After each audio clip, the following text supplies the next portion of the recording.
Hallo alle zusammen. Hi, everyone.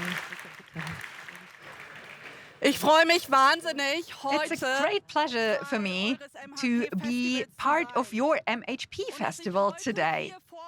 That I stand here in front of you is just because my parents were brave enough. At the beginning of the 1990s, my parents came from Afghanistan due to the civil war there. And in Hamburg, they find their new home. Sie wollten mir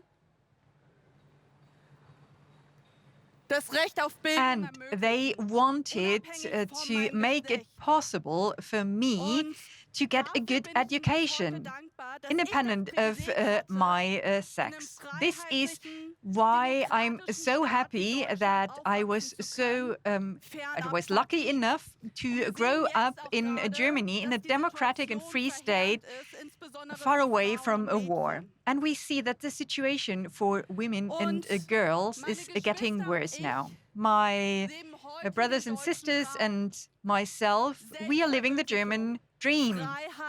Freedom, independence, and justice. And what we all three have together, my younger brother, my younger sister, and myself, is that we all three work in the tech industry.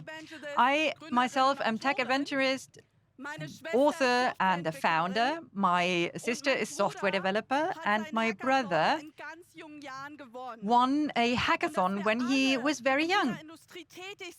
We are all working in the same industry sector. We all want to be part of the digitalization, and that is not a pure coincidence, because what we've learned is that we do not need to be afraid of losing the status quo. We are curious to find new things.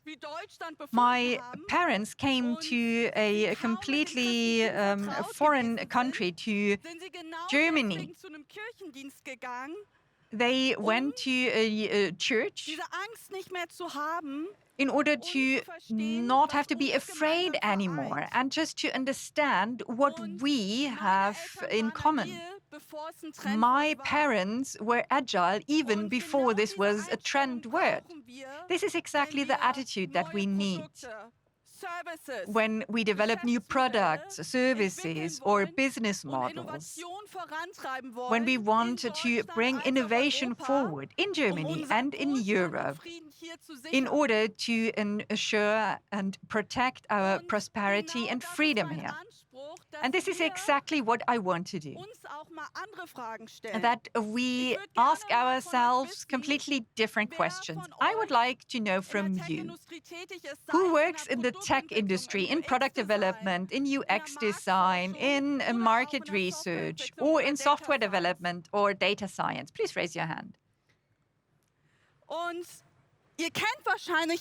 So you might know the situation where you're sitting in a room or in your office at home, and you have to work at tickets, develop product features so that they can be launched very soon, that you get a lot of pressure from above, and that often you calculate how much more time do I need to finish the product, what's the business added value, and how do we ensure that the processes within the organization or outside can be more efficient so that we can also save costs or maximize profit. What I personally wish is that in parallel to that, we also ask different questions, social questions, for instance, when we develop technologies. And that is, how can technology make a contribution to people being able to improve their lives? How can we ensure that we create products that are digitally accessible for as many people as possible? And how can technology make a contribution to more equality and not inequality? And what I think it's very impressive is the story of Tigran Sloyan and Aram Shadaksiatsian. Both grew up in Armenia. They were friends, and they say about themselves they are the biggest nerds in their country. The only difference between the two of them is that Tigran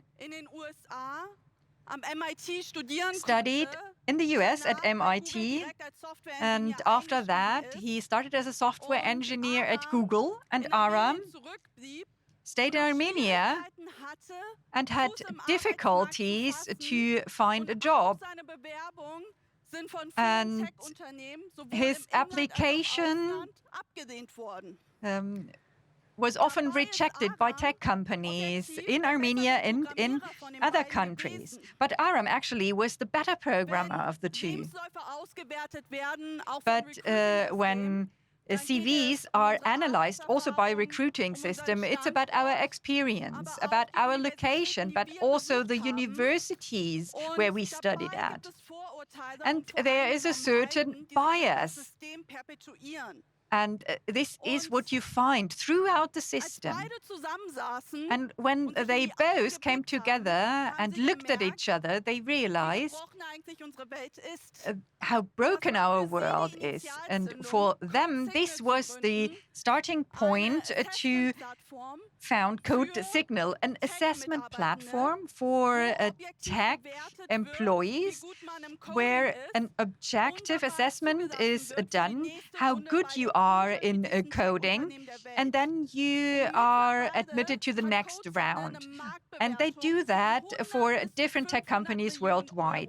Now they have a company that is worth 100 to 200 million euros, and they generate 700 millions of turnover every year. What the story of the two shows is that profit and purpose, they do not contradict each other. They go hand in hand. Was mich auch daran fasziniert ist, what's fascinating for me here is that we do not only have to have a rational perspective, but we also have to integrate or consider the human factor. Sometimes I felt that I can only do one thing and not the other, and I always felt like living between two worlds. And then I realized that this is exactly my superpower, the ability to, stand between the country of origin of my parents and my home country. So like that, like I built bridges between the countries, I also built bridges between companies and people. And this is what the human factor is about, what no machine can offer. So when we take a look at new technologies that are launched, then we see titles like that, headlines like that. IBM, Microsoft, and Amazon, the biggest tech companies in the world, they seem to launch products that focus on certain factors like ethnic characteristics or others. Here in this case, it's about facial recognition technology, where there's also a certain bias if you have a darker skin color. Or for instance, I was selected, or someone was selected because the system realized that more men was selected as possible employees, and this is why the system will also select in the future more men, and this is reflected in the systems. I know that many people are tired of speaking about diversity all the time, and then they tell me, well, Mina, we have kind of a cultural pessimism here. We have the energy crisis, and you want to talk about diversity. But even if you're fed up with that, we have to have this debate because the market wants that. A Capgemini study says that 76% of ethnic minority consumers want to see diverse consumers reflected in the products that are developed. And when we take a look at Germany, 1 out of 4 people have a migration background. This is a user group that we do not want to exclude. And to be honest, I also have biases, of course. And you all have biases. I realized it when I recently went to the Apple Store. I actually secretly hoped that I get consultancy by a man and not by a woman. And in this moment, I realized that, and I asked myself, why is this the case? Why do I have stereotypes? And I have to kind of scrutinize these. I mean, this is very normal. It's due to the evolution. We humans, we try to simplify contexts. We have a different socialization background. And whenever we interact with people, we want to reduce complexity in order to be able to navigate through the world. But what makes us different is the critical ability to put things into question and to be aware of the fact that there is such a thing like bias, and then we can deal with it. Often, my feeling is that diversity is kind of a tag, or in AI, it's always a corporate branding or social corporate responsibility topic. But this is too short-sighted. When I just talk about diversity or that women are underrepresented in the tech company, and I only talk about that on the International Women's Day, or I talk about that here now to you. What's important is that we also have medium and long-term measures that are implemented in a company.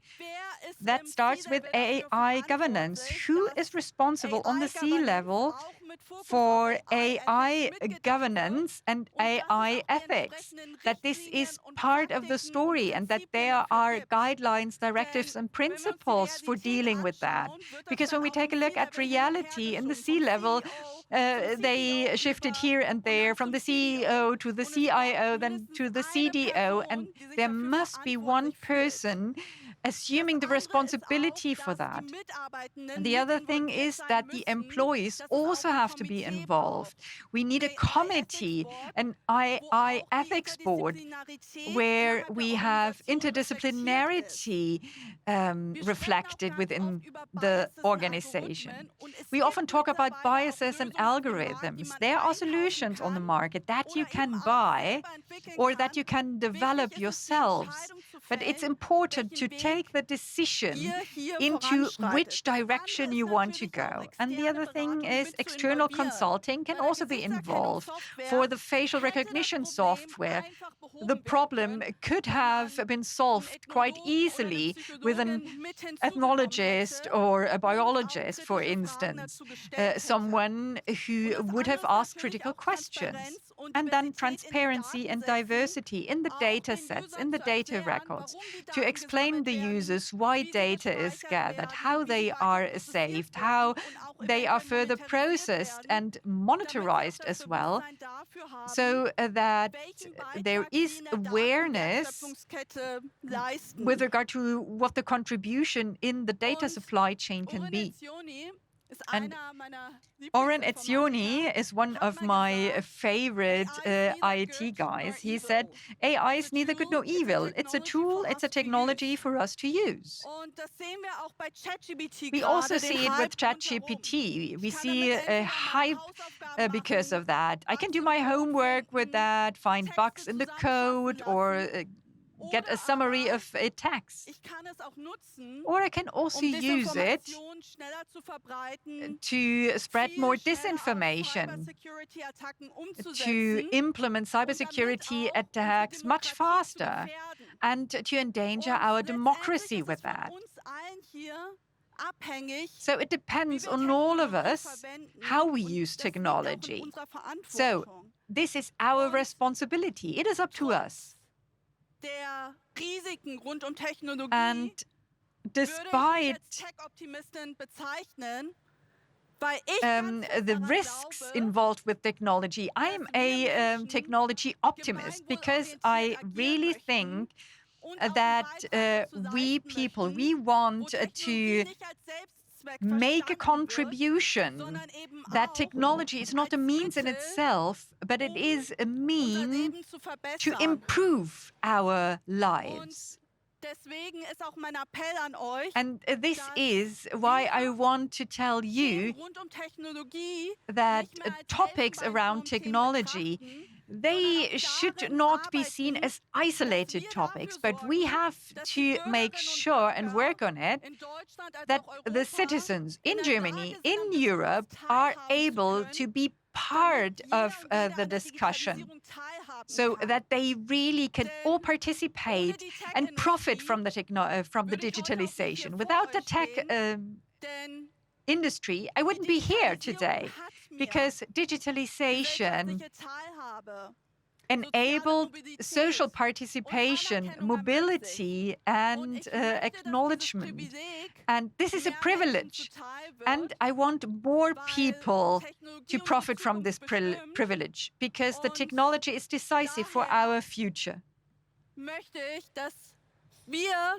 And this is why I want us to make sure that we use technology in order to make a better and equal digitalization for a better Germany, a better Europe, and a better world. Thank you very much.